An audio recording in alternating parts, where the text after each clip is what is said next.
Hallo und herzlich willkommen hier auf meinem Kanal Erikas Selbstgemacht. Heute in dieser Folge möchte ich euch gern ein Liebstöckelsalz zeigen. Aus nur 2 Zutaten machen wir dieses leckere Salz. Hier die Zutaten.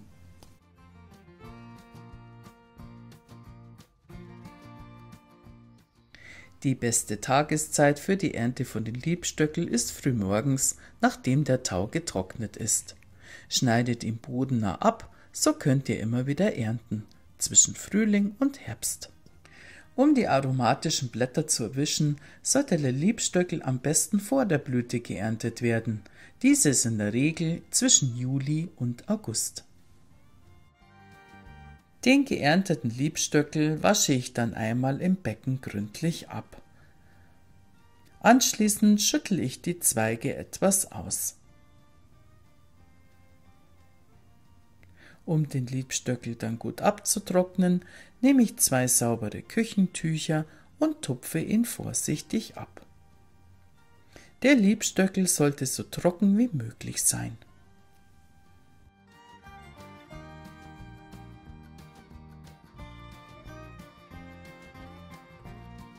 Gefällt dir mein Kanal und meine Rezepte, würde ich mich riesig freuen, wenn du mich kostenlos abonnierst. Den gut abgetrockneten Liebstöckel zupfe ich dann grob vom Stängel ab.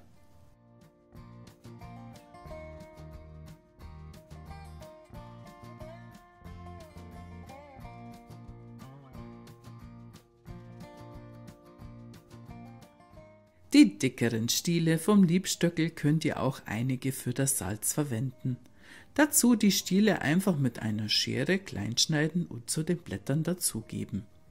Die restlichen Stiele verwende ich später dann noch für eine leckere Gemüsebrühe. Insgesamt benötigen wir 100 Gramm Liebstöckel.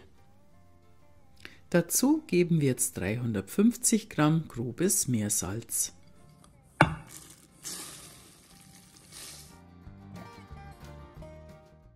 Beide Zutaten lassen wir dann zerkleinern. Ich habe für meine Küchenmaschine so einen Aufsatz.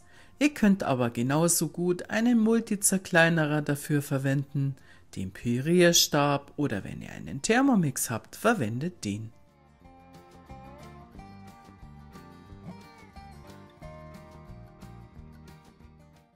Das nasse Liebstöckelsalz müssen wir jetzt trocknen lassen. Dazu nehme ich ein Backblech mit Backpapier und verteile das Salz darauf. Das Backblech kommt jetzt in den Backofen bei 50 Grad Umluft. Schiebt das Blech in die Mitte vom Ofen. Damit die nasse Luft aus dem Backofen entweichen kann, steckt zwischen Tür und Backofen einen Holzlöffel hinein. Das Liebstöckelsalz lassen wir jetzt für 30 bis 60 Minuten trocknen. Das kann schwanken, wie nass das Salz ist. Öffnet ab und zu den Backofen und wendet das Salz. Und so lange, bis es ganz getrocknet ist.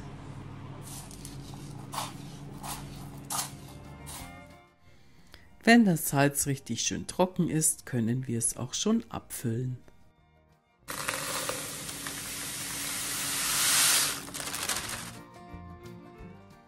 Das gut getrocknete Salz habe ich dann verteilt in 2 Gläser mit einem Fassungsvermögen von 235 Millilitern. Die Gläser habe ich zuvor mit kochend heißem Wasser ausgespült. In das Wasser habe ich noch einen Schuss Essig hineingegeben.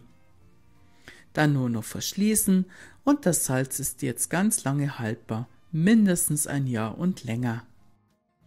Das aromatische Liebstöckelsalz sieht nicht nur hübsch grün aus, sondern ihr könnt es vielseitig in der Küche verwenden, zum Beispiel in Suppen oder über Salate streuen. Ich wünsche euch jetzt ganz viel Spaß beim Nachmachen dieses leckeren Salzes. Ich hoffe, ich konnte euch jetzt eine tolle Anregung geben, wie ihr Liebstöckel haltbar machen könnt. Und wenn ihr wissen wollt, wie man aus Liebstöckel eine leckere Paste macht mit Öl, dieses Rezept findest du auch hier. Vielen Dank, ich wünsche euch alles Gute, bleibt gesund, bis zum nächsten Mal. Hier bei Rikas Selbstgemacht. Servus.